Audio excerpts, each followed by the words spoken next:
अवधूत चिंतन श्री गुरुदेव दत्त श्री स्वामी समर्थ.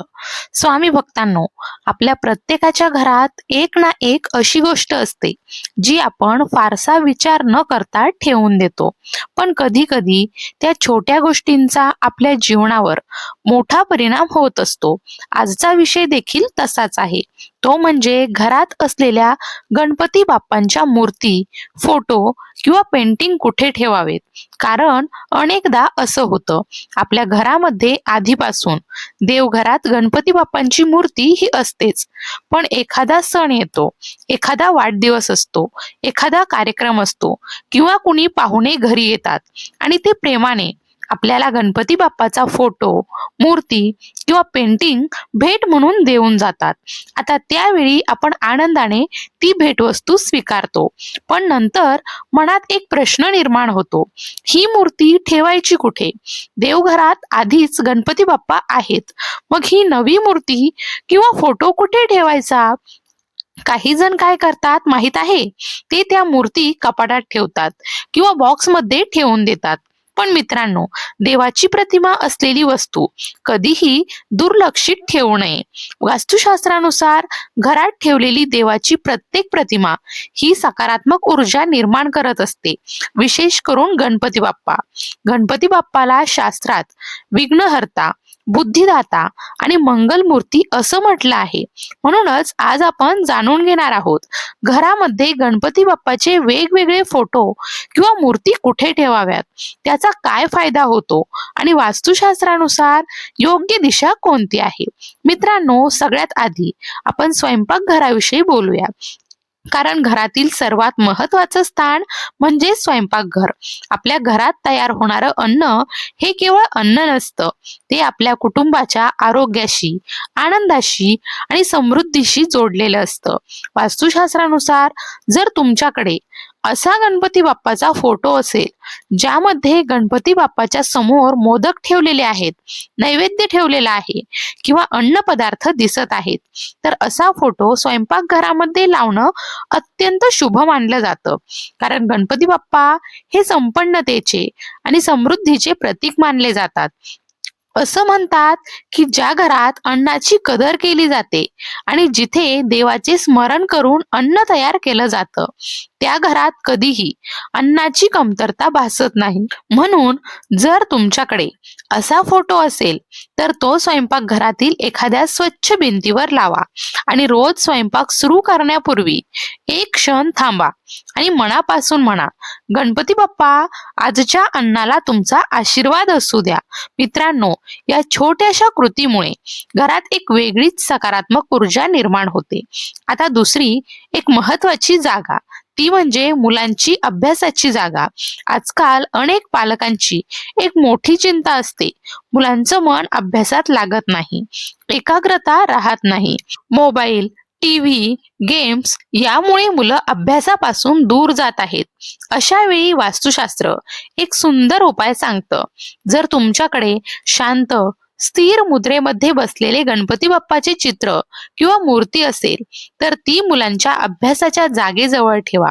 मुलांना वेगळी खोली असेल तर त्या खोलीमध्ये ठेवा आणि जर वेगळी खोली नसेल, तर ज्या टेबलावर मुलं अभ्यास करतात त्या टेबलच्या समोर किंवा बाजूच्या भिंतीवर गणपती बाप्पांचा असा फोटो लावा.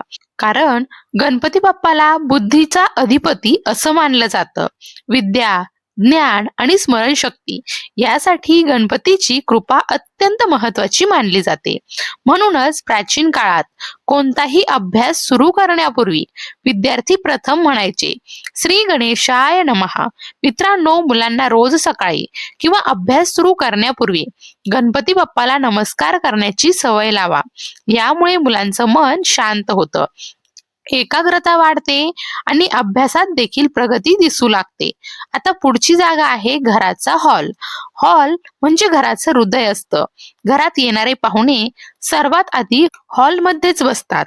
म्हणून जर हॉलमध्ये आनंदी आणि प्रसन्न चेहऱ्याचा गणपती बाप्पाचा फोटो लावला, तर घरात येणाऱ्या प्रत्येकाला एक सकारात्मक भावना जाणवते. वास्तुशास्त्र सांगतं की हॉलमध्ये लावलेली हसतमुख गणपती बाप्पाची प्रतिमा घरात आनंद आणि शांतता टिकवून ठेवते.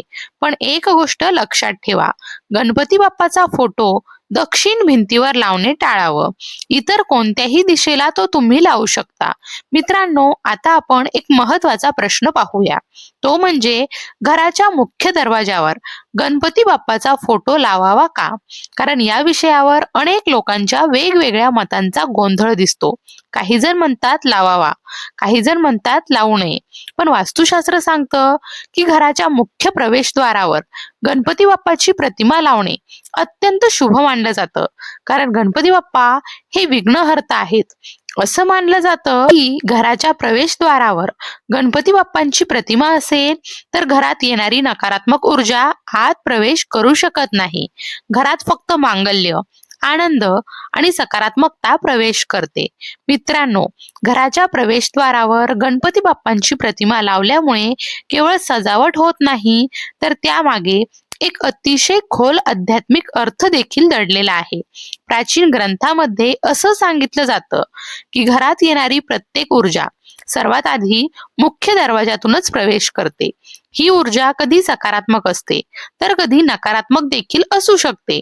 कधी कधी असं होतं की आपल्याकडे येणारी प्रत्येक व्यक्ती आपल्यासाठी चांगले विचार घेऊनच येते असं नसतं. काही लोक नकळतपणे नकारात्मक भावना घेऊन येतात. मत्सर, द्वेष, वाईट विचार. पण मित्रांनो, ज्या घराच्या प्रवेशद्वारावर गणपती बाप्पांची कृपादृष्टी असते त्या घरात अशा नकारात्मक शक्तींचा प्रभाव कमी होत जातो. कारण गणपती बाप्पा हे केवळ देव नाहीत, ते विघ्नहर्ता आहेत, अडथळे दूर करणारे दैवत आहेत. म्हणून अनेक लोक आपल्या घराच्या दरवाजावर गणपती बाप्पांची सुंदर प्रतिमा लावतात. असं केल्याने घरात मंगल वातावरण निर्माण होतं. मित्रांनो, आता आणखी एक महत्वाची जागा आपण पाहूया. ती म्हणजे ऑफिस किंवा कामाची जागा.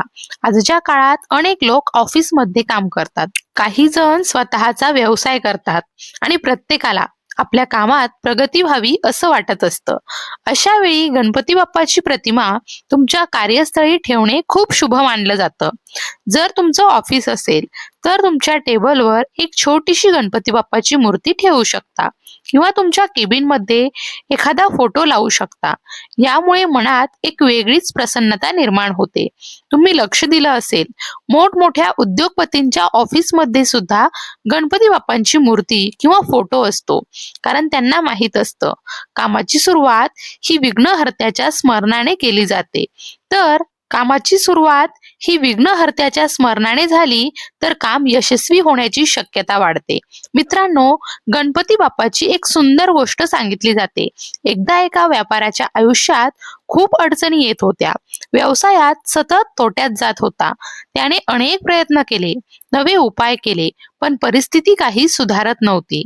एके दिवशी त्याच्या घरी आलेल्या एका साधूने त्याला सांगितलं, तुझ्या दुकानात गणपती बाप्पांची प्रतिमा ठेव आणि रोज सकाळी दुकान उघडताना त्यांना नमस्कार कर. त्या व्यापाऱ्याने साधूचं ऐकलं. दुसऱ्या दिवशीपासून त्याने दुकानात गणपती बाप्पाचा एक छोटा फोटो ठेवला. दररोज दुकान उघडताना तो नमस्कार करू लागला. हळूहळू एक बदल दिसायला लागला. त्याच्या मनातील भीती कमी झाली, कामात उत्साह वाढला आणि काही महिन्यातच त्याचा व्यवसाय पुन्हा वाढू लागला. मित्रांनो, ही फक्त गोष्ट नाही तर श्रद्धेची शक्ती आहे. देवावरचा विश्वास माणसाला आतून मजबूत बनवतो. आता मित्रांनो, आपण एक अतिशय महत्वाचा उपाय पाहूया. हा उपाय विशेष करून स्वतःचं घर मिळावं अशी इच्छा असणाऱ्यांसाठी आहे. आजच्या काळात अनेक लोक भाड्याच्या घरात राहतात. त्यांच्या मनात एक स्वप्न असतं, आपलं स्वतःचं घर असावं. पण कधी आर्थिक अडचणी, कधी परिस्थिती, कधी नशीब या कारणांमुळे ते स्वप्न पूर्ण होण्यास वेळ लागतो. अशा वेळी एक छोटासा उपाय सांगितला जातो. हा उपाय आहे सलग 43 बुधवार गणपती बाप्पांची प्रार्थना करणं. प्रत्येक बुधवारी सकाळी किंवा संध्याकाळी जवळच्या गणपती मंदिरात जावं. पण एक गोष्ट लक्षात ठेवा, प्रत्येक वेळी त्याच मंदिरात जायचं आहे. मंदिरात जाऊन गणपती बाप्पाला एक पिवळं फूल अर्पण करायचं. हे फूल असू शकतं पिवळी शेवंती, पिवळा चाफा किंवा पिवळा गोंडा. फूल अर्पण करताना मनापासून प्रार्थना करायची, गणपती बाप्पा, माझ्या स्वतःच्या घराचं स्वप्न पूर्ण करा.